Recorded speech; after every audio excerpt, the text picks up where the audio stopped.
Criticism makes our best work? Absolutely.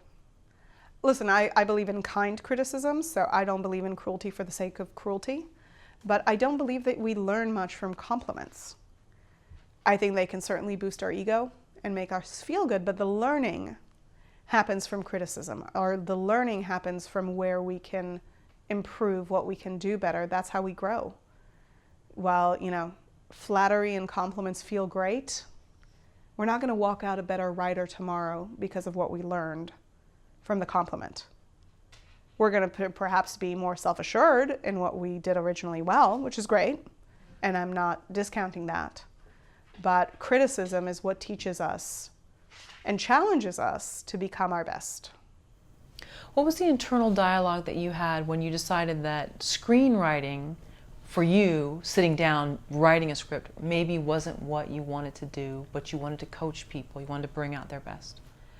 For me, it was really in the development process when I realized what a foolish child I was, thinking that you can write a script and then fast forward 6 or 9 or 12 months and see it brought to the screen and being on set while watching your vision come to life. I understood that I came to it from a very naive point of view, from a fantasy-based point of view that wasn't the reality of how movies get made and what the writer's experience is. And I ultimately realized that that wasn't the experience that I wanted to have, or the experience that would make me happy or fulfilled in my day-to-day life. And I was lucky enough to have discovered that at a fairly young age, at the age of 23, to say, whoa, no, not for me. I'm not enjoying this. Nothing about this is exciting or motivating for me.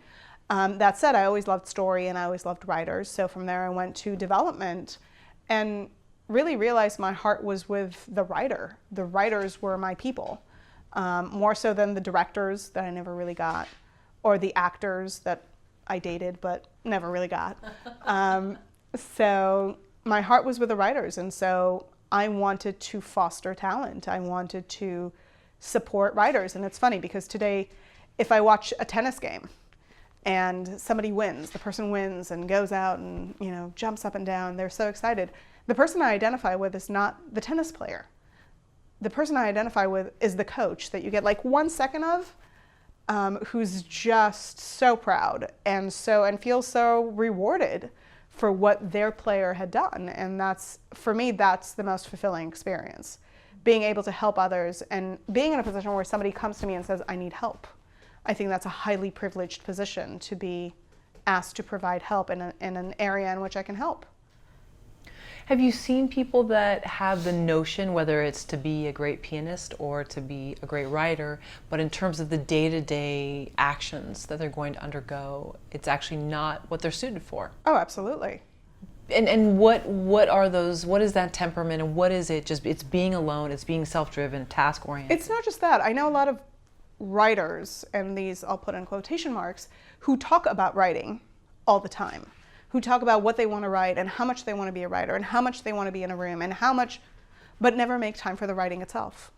So to me, those are the writers that will usually bring me to the conversation of, do you really want to write? Because you're talking about it all the time, but you're not actually doing it.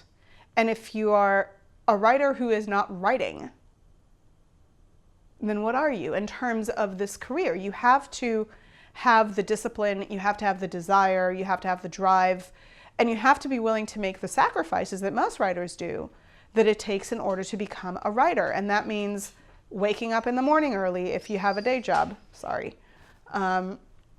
or writing on the weekends, or writing after hours rather than running around partying with your friends. There's a lot of, for most writers are not independently wealthy, right? They're not going to be able to sit around all day and take 4 hours a day to write and then go party and then go run around and then go travel the world. So most writers are going to find themselves in a situation where they have to have a day job. Potentially they have a family, they have a partner, they have friends, they have relationships they want to maintain. And so writing is going to demand some level of sacrifice. I had a writer that I had worked with for a number of years who we would meet every 3 or 4 months.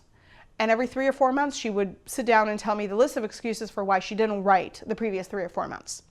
So the job was too hard, and she had to work out because she wasn't healthy, and she wasn't sleeping well, and she had to move apartments, and she was fostering dogs. And there was always something. And I truly believe that she believed she wanted to be a writer. But at the end of the day, if you're not engaging in the thing, right, whether it's writing or playing piano or any one of the things, you cannot claim the thing as your own. You have to engage in it in some consistency. And, you know, similarly, I meet writers who wrote a screenplay 10 years ago and haven't touched it since. But they're a writer. But you have to actively engage in the thing if you want to be taken seriously as an owner of the thing.